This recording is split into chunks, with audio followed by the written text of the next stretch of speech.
If you're living in the digital age, you might have used Instagram or maybe heard about it at least. If you've used Instagram, you might have heard about the feature or used a feature called filters. Instagram filters, pretty popular term, right? Now, filters can be a lot of things. In Photoshop, filters are simply calculations. I repeat, filters are simply calculations or algorithms that alter the appearance of an image.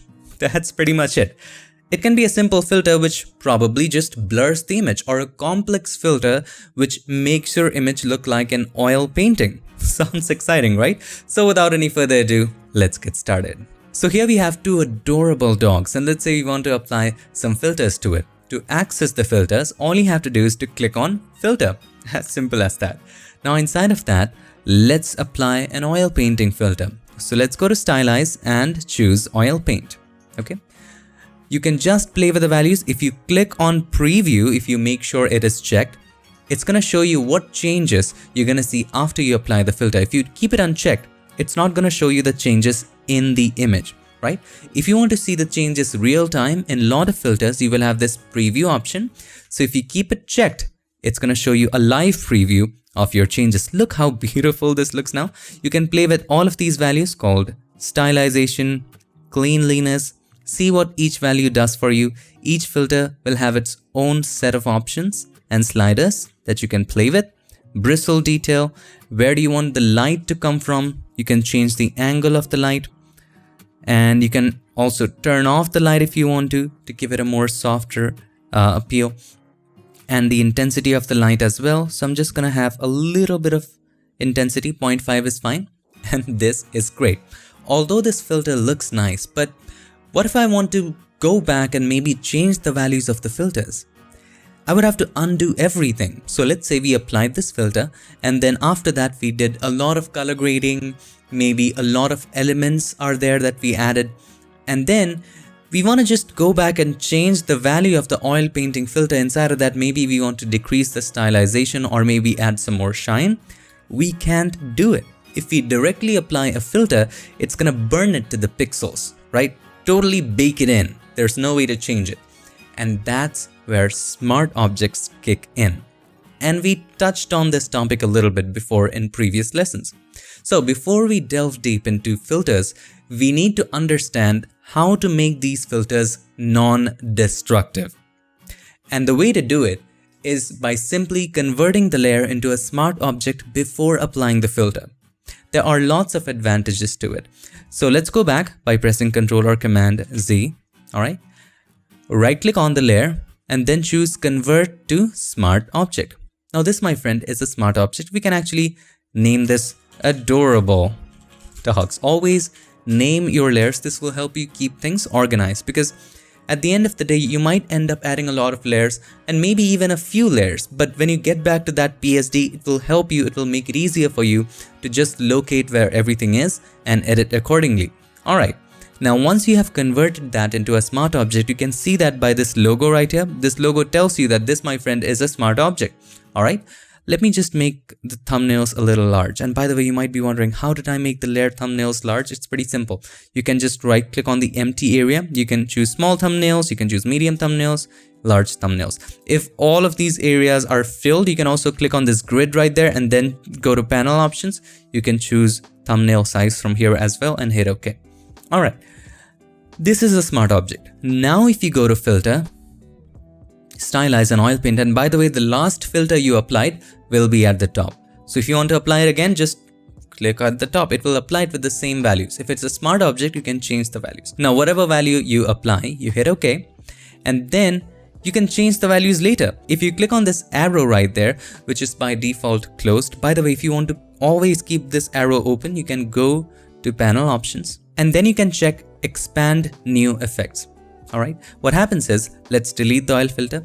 Next time you go to filter oil paint and you apply it, it will be open by default. You can close it later, but by default, it will be open. So it is totally upon you. However you want to keep it, you can keep it. I usually keep it unchecked. So let's go to panel options.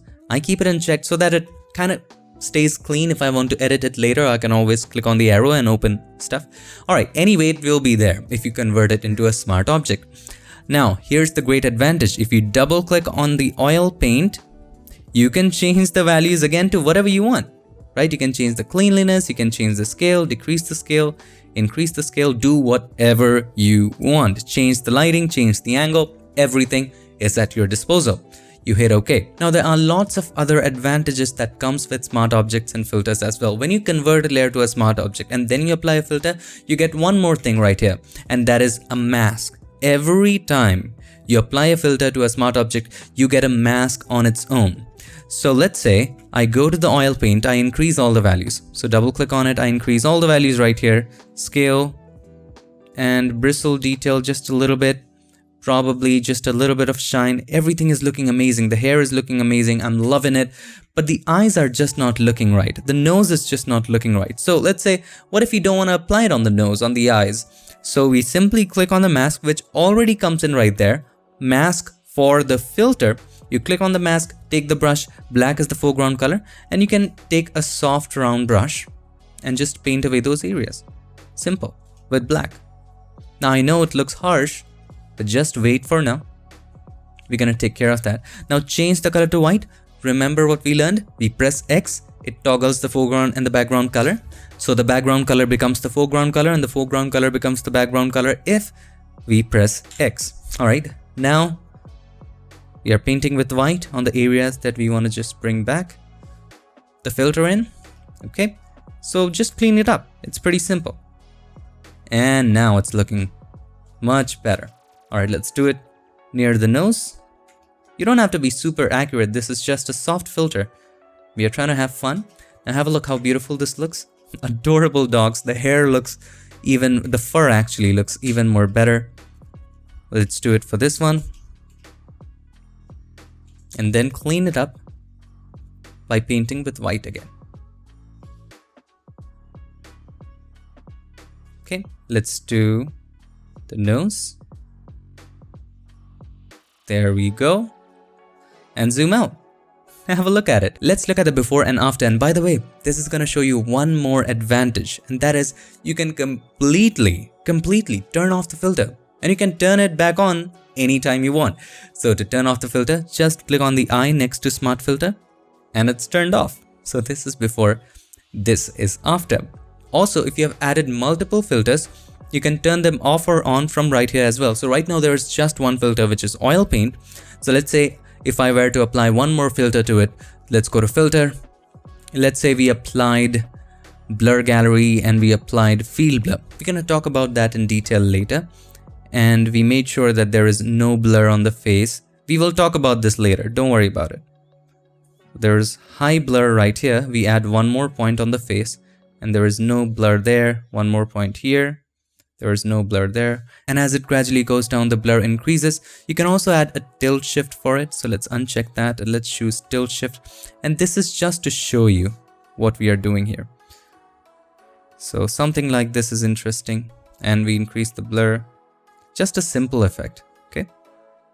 So we added a little blur and we hit OK. Alright. So if we want, we can turn off the blur. So we click on the eye, the blur is turned off, and if we want, we can turn off the oil paint as well. So click on the eye, the oil paint is turned off, but the blur is on. Now both of them are turned off, and if you want to turn off everything, all of the filters, just click on this eye. All of the filters are turned off. Now I just showed you the blur gallery just to show you what happens when you add multiple filters, but we didn't actually wanted to add that. So let's drag the filter. Yes, you can do that too. Drag the filter into the trash can. So the blur gallery filter is now deleted. One more very important advantage of keeping it non-destructive and by applying a smart filter is that you can apply blend modes inside it. Does that make sense? No? Let me show you. So first of all, let's convert this landscape layer into a smart object. Right click on it and then choose convert to smart object. Let's name this landscape. Keep it organized. Now let's apply a Gaussian blur, simple Gaussian blur. Let's go to filter, blur, and then Gaussian blur right there. We're gonna add a little bit of blur to create a soft effect. So let's blur it a little bit. Something like this looks nice. So somewhere about 28 looks good. Hit OK. Now What if we want to apply it as an overlay or a soft light blend mode? We can actually apply blend modes to certain specific filters as well. All you have to do, just open it, double click on this icon right there with two small sliders. A dialog box opens up, and that's actually blending options. You can change the blend mode to whatever you want. Also, you can change the opacity. You can keep the blend mode normal. You can decrease the opacity, and this also creates a very dreamy feel for the image. That's something which you can keep it at, or you can increase the opacity to 100 and change the blend mode to soft light. Now look at that. If you want to decrease the opacity, you can do it too. But in this case, I guess I'm gonna keep it at about 80 and hit OK. Look at the effect. So here's the before, here's the after. We have simply changed the blend mode of that filter. Isn't that interesting? Now let me show you a real world example of using multiple filters in Photoshop. So here we have an interesting image, and let's say we want to make it look a little more cinematic. So for that, we can add a little bit grain to it. But before we go ahead and do so, let's add a lookup table. So click on the adjustment layer icon and then choose color lookup. And one of my favorite color lookup tables is crisp warm, and it's one of the most versatile ones as well. So click on the drop down right there and then simply choose crisp warm and have a look at it, how amazing it looks.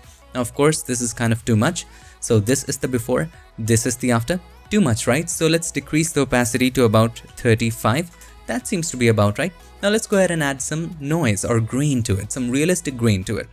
For that, press Ctrl+Shift+N or Command+Shift+N. The new layer dialog box is gonna show up. Alright, now in here you can name this grain. Okay, now change the blend mode from normal to overlay. Now what did we learn before? Overlay and soft light, and every blend mode in that contrast group, which is this group, hide everything which is 50% gray. Make everything brighter, which is brighter than 50% gray. Make everything darker, which is darker than 50% gray. So we're gonna go ahead and choose overlay.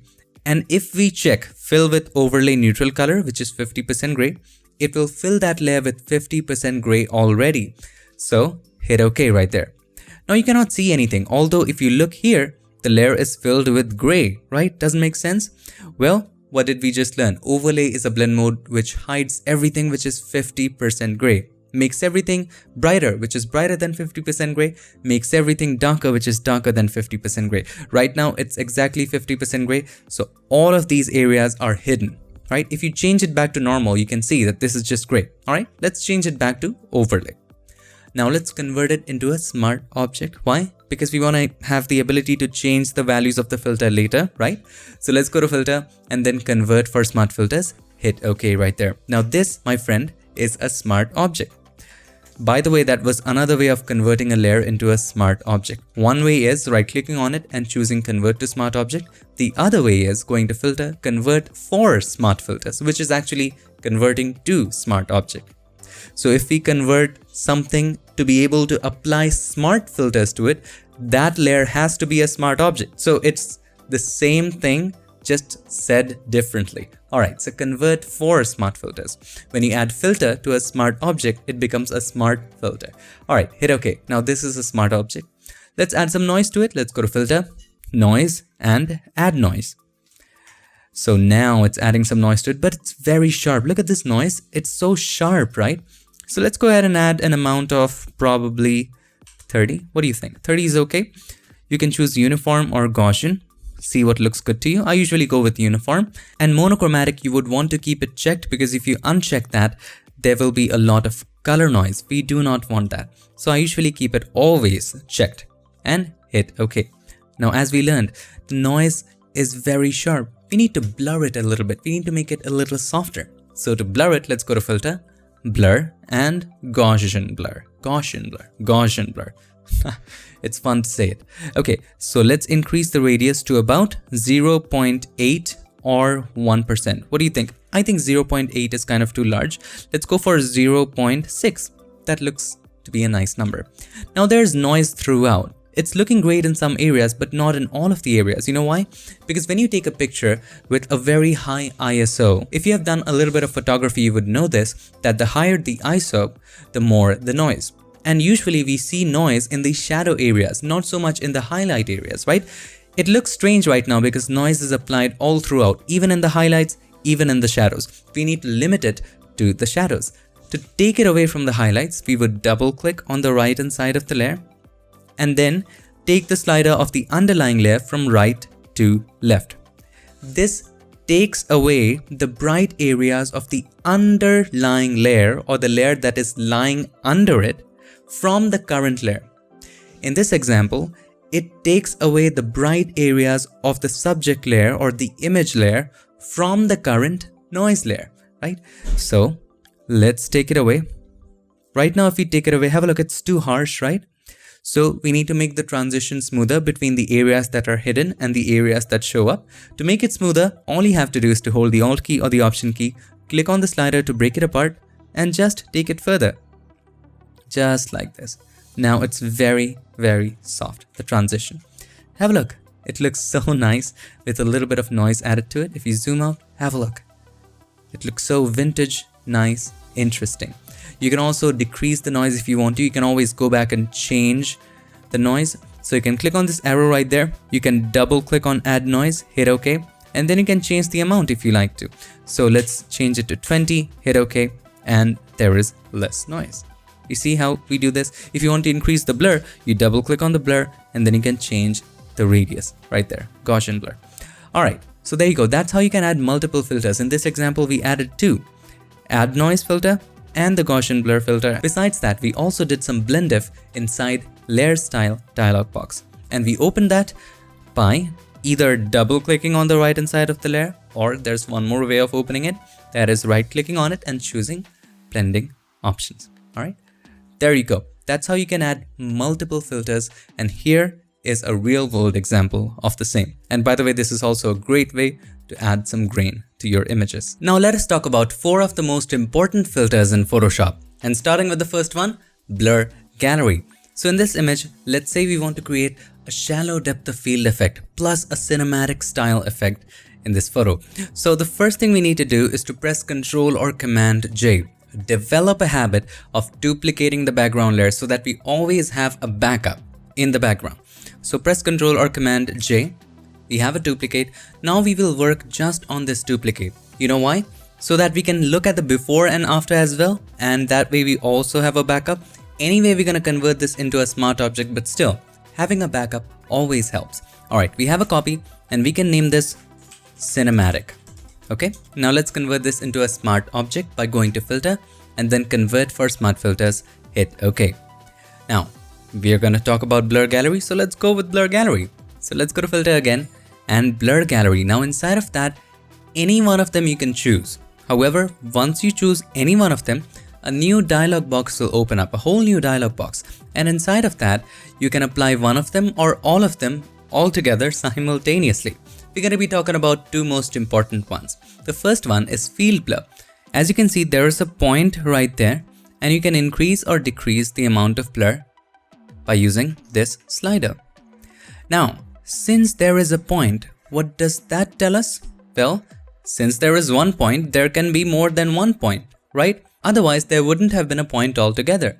So let's say we want to create a shallow depth of field effect. So for that, we want this eye to be in focus. So we will move this point right there and decrease the blur to about 0. Alright, in the same focal plane, everything will be in focus. So this side of the lips will be in focus. So we're going to create one more point right there and then decrease the blur to 0 as well.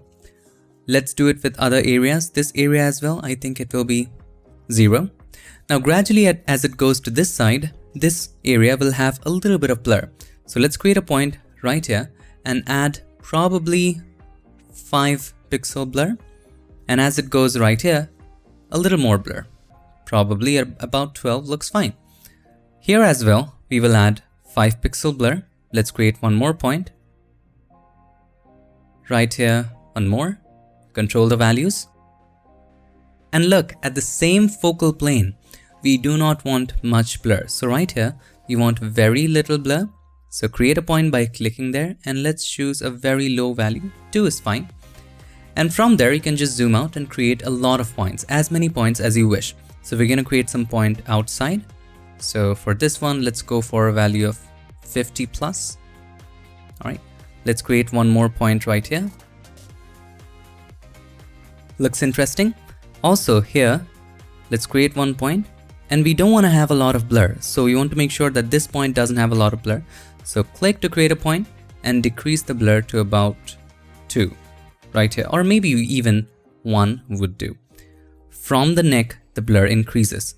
So let's create a point there, and probably 18, 20 is fine. And as it goes down, the blur even increases more. Let's keep it at about 20, and on the top one, we need a little more blur. So we're gonna keep it at about 25. This looks better. Now we can add as much blur as we want. So this one was 12. So we need to add one more 12 right there. Okay, look at this. This looks interesting, doesn't it? So we can add as many points right here. Let's add one more point right here as well.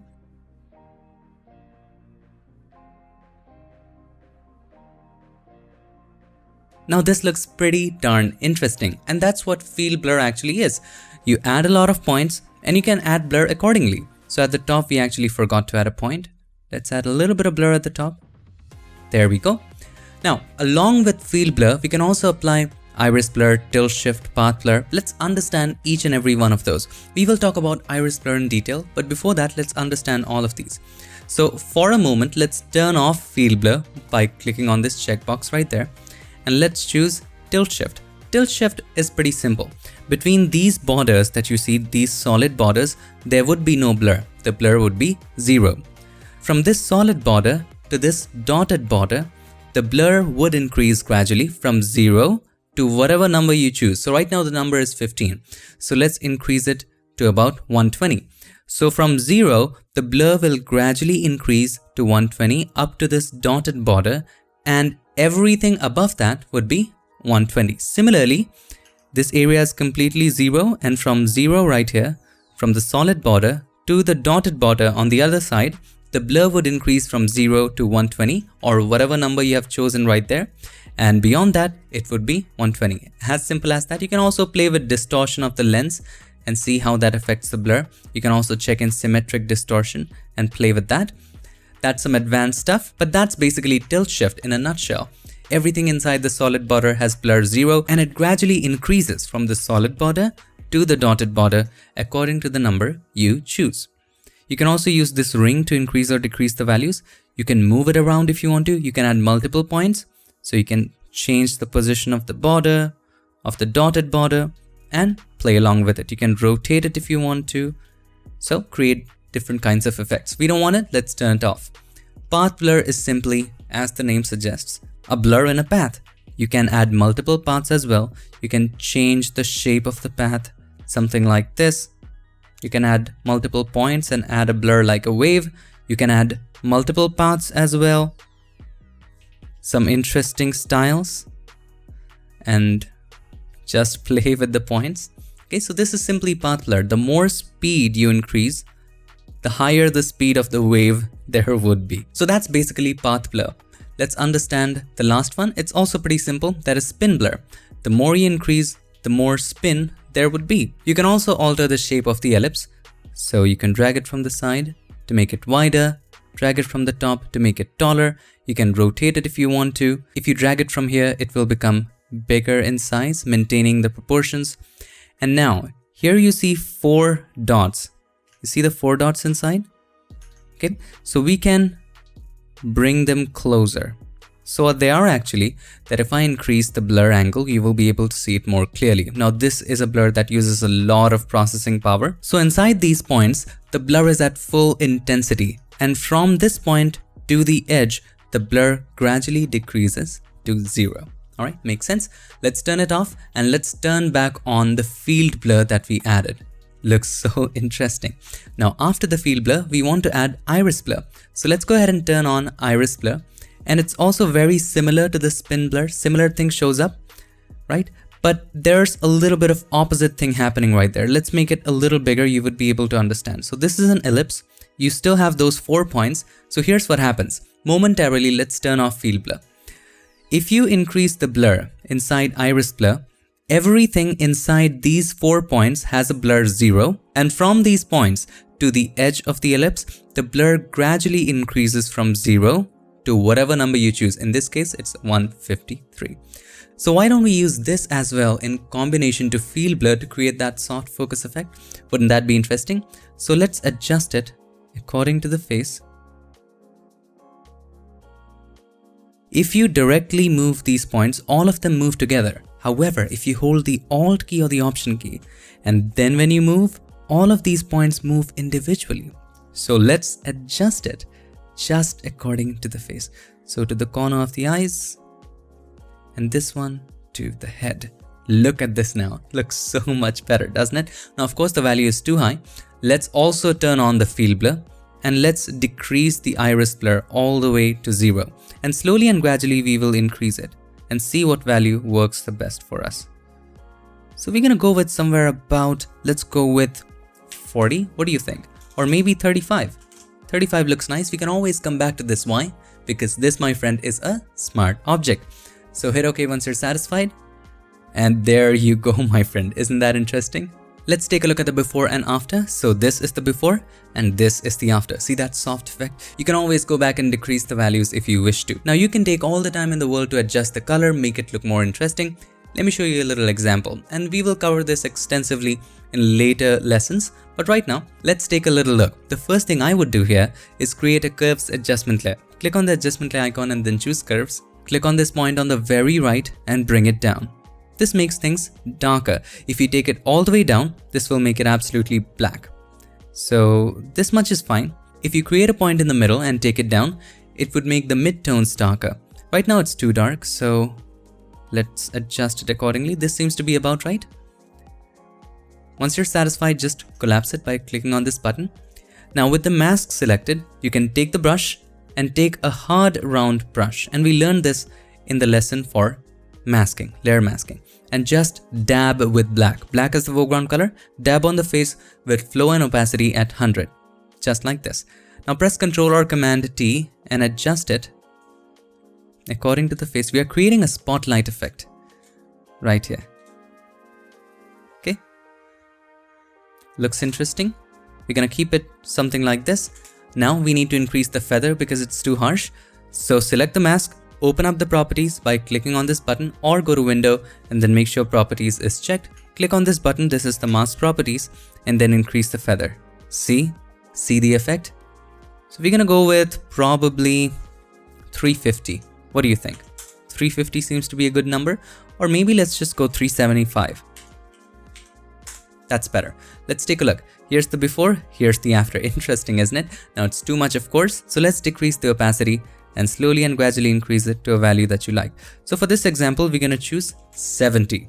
On top of that, we can also add some coloring. We're not gonna go in depth into high level color grading, but for simplicity right now, let's just simply use color lookup tables. So click on the adjustment layer icon and then choose color lookup.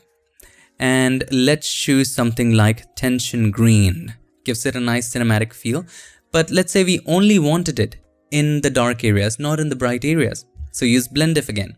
So double click on the right hand side of the layer. This opens up the layer styles dialog box, and take it away from the bright areas by taking the slider of the underlying layer from right to left. You can hold the Alt key or the Option key, click on it to break it apart, and take one side all the way to the left hand side.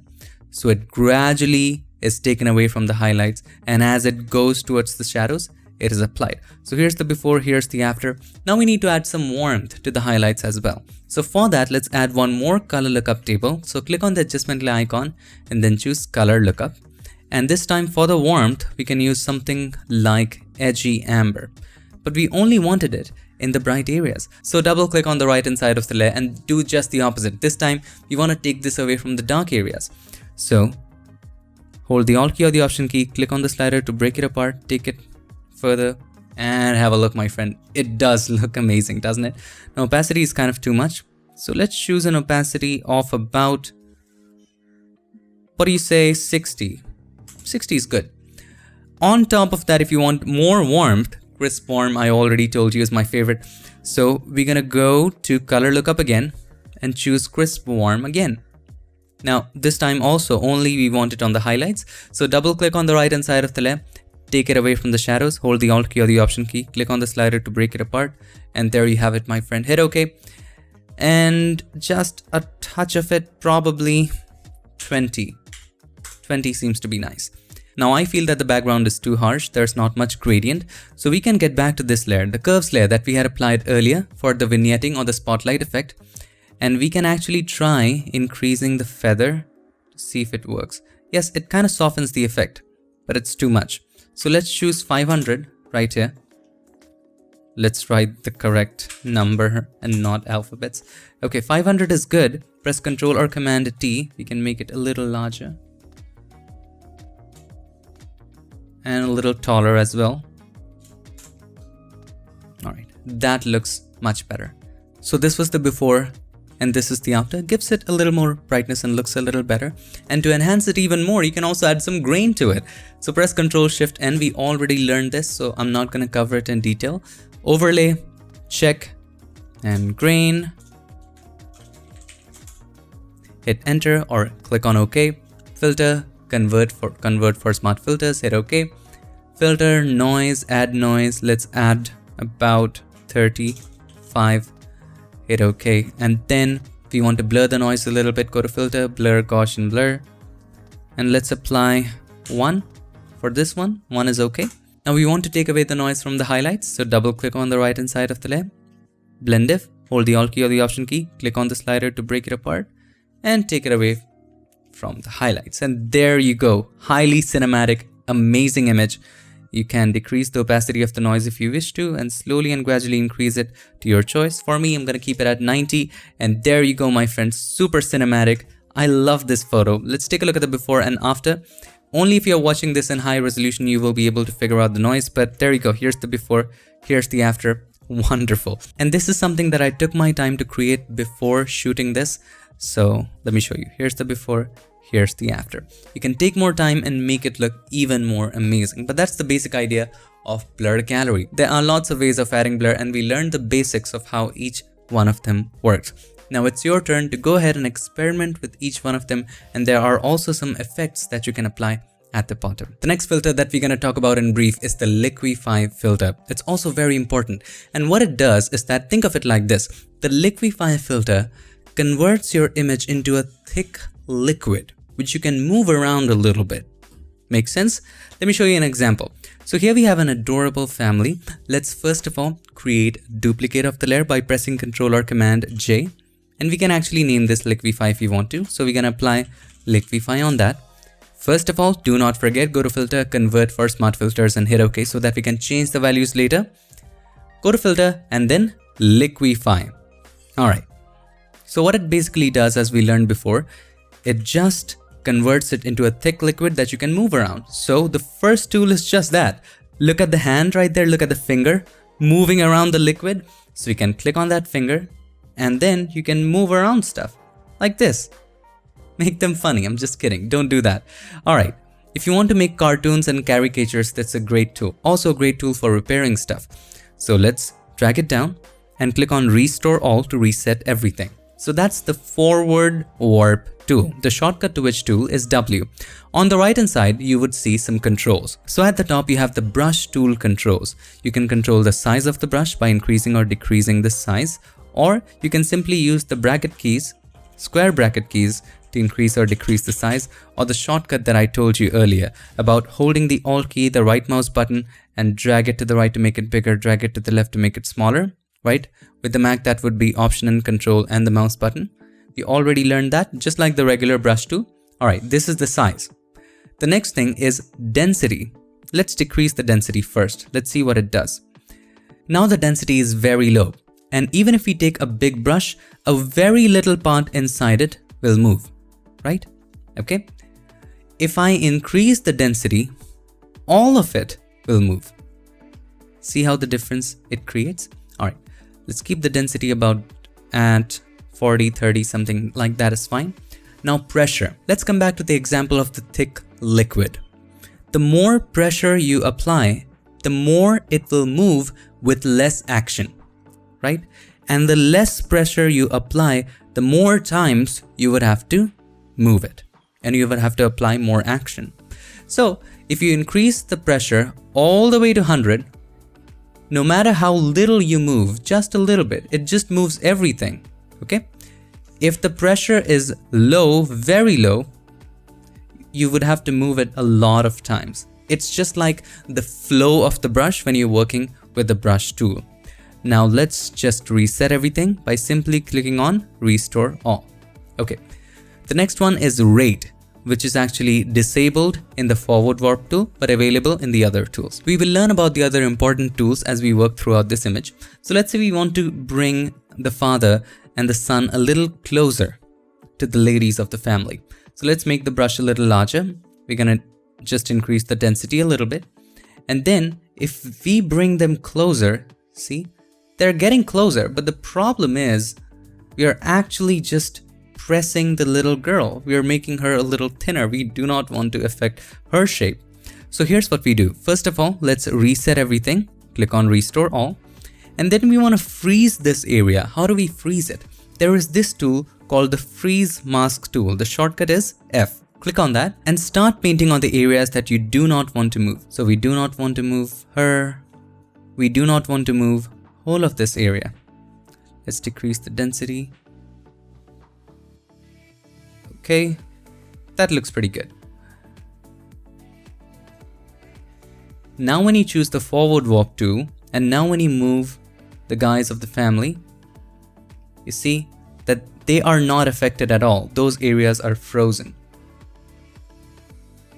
Pretty good, isn't it? But then again, the more we move, see, these areas are frozen too. It looks a little strange. So we need to just go to the Thaw Mask tool and just erase this area. And let's go to the Freeze Mask tool. Let's freeze back in a couple areas like these. Okay. Let's get back to the forward warp tool. Nudge it slowly and gradually. I know the face looks a little strange. So we want to bring it to normal in certain areas. What do? There is one more tool for it, and that is the Reconstruct tool. If you choose that, then you paint on it.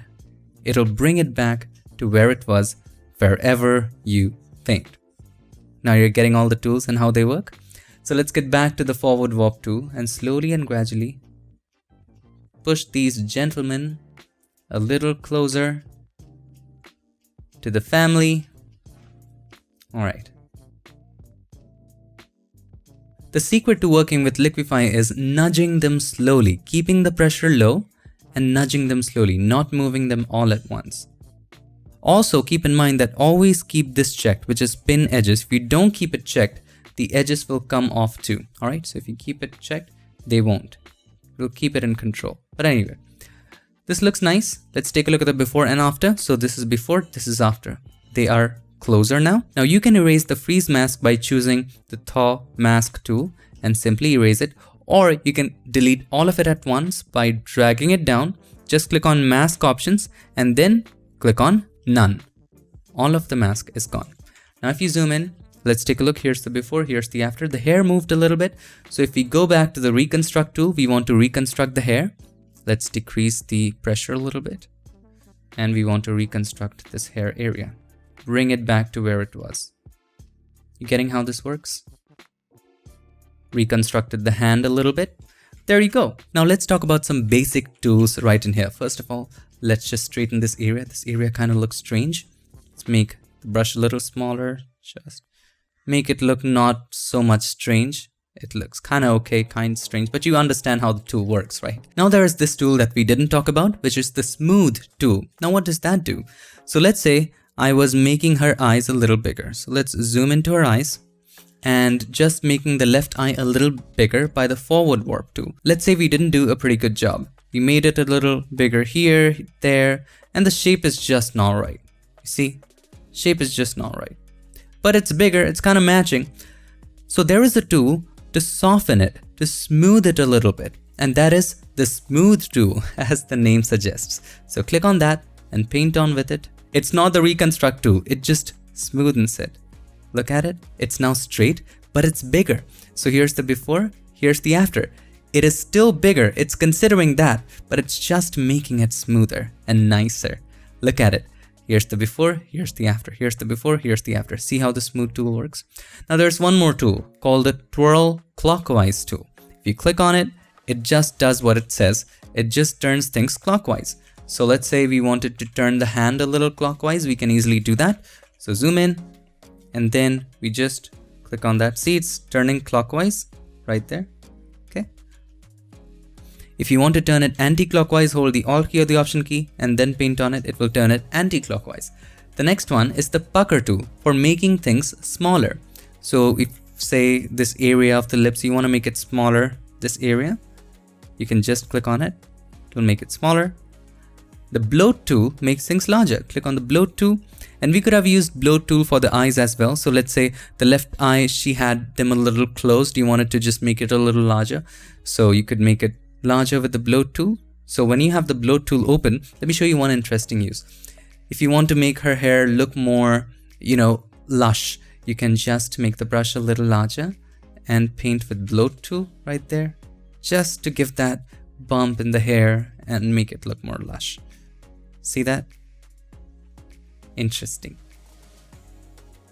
Now it also begins to affect the shape of the face. So you can go to the reconstruct tool and just make sure you reconstruct the face. You can increase the pressure right here and just simply reconstruct the face and keep the hair a little bit denser. So here's the before, here's the after. Look at the hair, interesting, isn't it? The next one right here is something which we seldom use, and that is push left tool. So what happens with this tool is that if you paint upwards, it's gonna push things to the left. If you paint downwards, it's gonna push things to the right. But I don't see any use of it right now. Now there's freeze mask tool, thaw mask tool. We learned both of that. There's this face tool. We will talk about it, but before we'll talk about some sliders right here. Okay, so let's say you want to make her smile a little more. Now Photoshop's AI automatically detects all the faces right there. As you can see, if you see in the select face drop down menu, it has detected all the 4 faces. Face 1 is of this little girl, face 2, face 3, face 4. Or you can choose a face and move the eye size to see which face it's affecting. So right now if I move the eye size, plus minus C, face 3 is this face. So actually I want to reset it, click on reset. Let's go to face 1. Let's zoom in. I think it's her. Let's make her smile a little bit. You can control a lot of things. Eyes, for example, eye size. So if you increase the eye size, the left eye size increases. If you increase the slider on the right hand side, the right eye size increases. If you click on this button, link button, both eye sizes will increase simultaneously. Similar thing goes with all the sliders. You can just play with them, see what works for you. If you want to make her smile just a little bit, you can take the slider to the right. If you take it all the way to the right, it makes it look a little bit unrealistic. Just a little bit to the right is fine.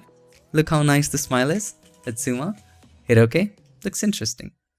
And anytime you want to change something, you can always go back to the liquify, double click on the liquify, and you can change the values right here. You can also reconstruct. So let's say an area just doesn't look right. You can go to the reconstruct tool and simply start reconstructing if you wish to. Hit cancel, and there you go. Let me show you one more example. Let me show you one of the most important features of liquify with this new example. So let's say we copy it, press Ctrl or Command J for duplicating the layer. Always do that. Let's name this layer liquify. Let's go to filter and then convert for smart filters to convert it into a smart object. Hit OK again, and then go to filter and then liquify. Sometimes what happens is we take a photo and the angle is such that maybe the nose might look a little bigger, maybe the chin might look a little outward or so. So in this case, let's say we push the chin a little inside. Okay, with the forward warp tool, at the top, the shortcut is W with a lower pressure. You push it a little inside. Do the same on this side as well. Slowly and gradually nudge it. Also, let's make the nose a little straight. Looks pretty good. Also, if you want to make the hair a little more dense and add some more dimension to the hair, make it a little wider. Looks pretty darn good. Let's take a look at the before and after. Here's the before, here's the after. Actually, it doesn't look like that person anymore. We want to make those changes, but slightly. How do we undo it in such a way that it's slightly applied? We cannot decrease the opacity in this case because the pixels are actually moved. So there is a button right here, special button called reconstruct, and that is the feature that I wanted to show you. So if you click on reconstruct right here, here's the amount slider. If you take the amount all the way to the left, it's like nothing happened. If you take it all the way to the right, it's all the changes you did. It's like undo on a slider. So this is the original face that we started to edit. And we will apply just a little bit of it. Probably 47, 48 is good. Hit OK again. So that's actually just making the liquify a little milder just by using what? Reconstruct. The next filter that we're going to explore is the camera raw filter. Although there can be a whole course on just camera raw, let's look into it a little bit. It gives you control of the raw as a filter. You see, when you open a raw photo in Photoshop, it opens up in camera raw, or when you open that in Lightroom, it opens up in the develop module with all of those controls which say exposure, white balance, highlights, shadows, so on and so forth. You can get all of those controls as a filter inside of Photoshop with the help of camera raw filter. So here we have this image, and as you can see very clearly, there's not much detail in the highlights. Look at the dress of the bride. See, it's so bright that it's losing details. We want to get it back. We want to reduce the highlights. So we can use camera raw right there. So first of all, make a copy by pressing Ctrl or Command J. And let's name this recover highlights. All right, let's go to filter and then convert for smart filters. Hit OK, do not forget it. Filter and then camera raw filter. Now there's an entire lesson later on camera raw. We're going to discover camera raw in even more detail there. But for right now, once you open this in camera raw, you have the basic tab where you have all the fundamental controls like exposure, contrast, highlights, shadows. There are lots of tabs for sharpening, for curves, for hue, saturation, lightness adjustments. But for this one, we just want to recover the highlights. So let's scroll down and just decrease the highlights and have a look. We have all the details we need. Hit OK. And there you go. We have the details recovered. But also it makes the face a little darker. So we can create a mask and do that. But why to create a mask when we already have a mask for the smart filter, right? So click on that mask, take the brush, black as the foreground color, take a soft round brush and just paint over the face. Get the highlights back on the face. This area a little bit. And there you go, my friend. Interesting, isn't it? So here's the before, here's the after. Looks good. Now I think we have had too much highlights on the face, so we can also paint with white back again. So select the mask and this time decrease the flow to about 10% and set the foreground color to white and just paint these areas. Alright, that looks a little better. So here's the before, here's the after with a lot more details. The fourth and the last one in the end, let's talk about filter gallery, the most creative one. If you remember this example, we worked on this before. We applied a Gaussian blur with a blend mode that was soft light. On top of that, we can make it look like a painting. Because why not? Let's do it. Let's go to filter and then filter gallery. Now inside of that, you will find a plethora of effects and you can stack more than one effect. All right, so let me delete that. Let's keep it one. Let's keep it simple in the beginning. So you have lots of sets. See these folders, lots of folders. Inside of these folders, you have different effects that you can apply, different filters. So sketch, stylize, texture. We want to apply some brush strokes. So let's open that and let's choose angled strokes. Looks interesting, doesn't it? Now you can control the direction balance. So if we zoom in, it's going to show you. Look at all the shadow areas. The shadow areas are painted this way in this direction. And the highlight areas, look at the highlight areas are painted this way. So you can control the shadows and the highlight balance by using this direction balance right there. How much of it do you want to paint this way and how much of it that way? You can control that accordingly with this slider. And then there is stroke length. Or I want to keep it at about this way. It just controls the angle. Now stroke length. How much length you want the stroke to have. The more the length, the lesser the details. So we want a little lesser length. And you can also control the sharpness. So if there's no sharpness, you would see that there's no sharpness in the strokes. It would be smooth. This much is fine. It looks like a painting. I love it. Looks interesting. Hit OK. Now, these do look like a painting, but what about the clouds? They look too detailed. In actual paintings, they don't put so much details on the clouds. So how do we just add a little more to the clouds? Well, it's gonna be pretty simple. You need to make a copy of that. So this was the original landscape. And for the clouds, let's make a copy of that by pressing Ctrl or Command J first. And let's name this clouds, right? On top of this, we want to apply some more just to the clouds. So just focus on the clouds on this layer. We're gonna just mask it in. Let's go to filter, filter gallery again. And for the clouds, we want to apply two filters. So first filter is gonna be watercolor. So inside of artistic, let's go for watercolor right there. Let's choose that. We don't want any shadows, so just take the shadow intensity to 0. You can increase the texture and see how it looks, but I don't want any of it. You can just play with the brush detail. If you decrease it, there will be less of it. See, if you increase it, there will be more details. So we're gonna keep it at about in the middle, a little bit towards the right. And on top of that, let's click on the plus. It says new effect layer. You can apply watercolor again, or you can apply something else. So we're gonna choose angled strokes. It creates a little more artistic effects and less details. Now direction balance is fine. Let's increase the stroke length all the way to the right hand side. Let's see what it creates. Look at the clouds. They look a little better now. You can make it a little more sharper if you want to. This looks okay. Hit OK once you're satisfied. On top of that, again, you can apply watercolor. Just do a little bit of experiment. And this is just for the cloud area, right? So hold the Alt key or the Option key, click on the mask button to create a negative mask. We learned that before in the layer mask lesson. Take the brush, white as the foreground color, just paint on the cloud area. To let go of too much details, make sure the flow and opacity are at 100. Just paint on the cloud area. Now it's looking better. Look at it. See? Now, this looks like a good painting. The list of filters in Photoshop are so long that even if you take one filter, you can create a whole class, a whole course on it. Maybe just on Liquify, maybe just on Camera Raw. They are so feature rich and there are a plethora of things that you can do with it. However, do not let that intimidate you. Do not let that confuse you, because most of these features, as we looked into it, are pretty simple to understand. If you just play around with the sliders, if you just play around with the different features and the functions and checkboxes, you will figure out what all of them do. And we are always here to guide you. But the most important thing is, please do not stop experimenting. I will see you in the next lesson. Keep practicing. Till then, stay tuned and make sure that you also keep creating.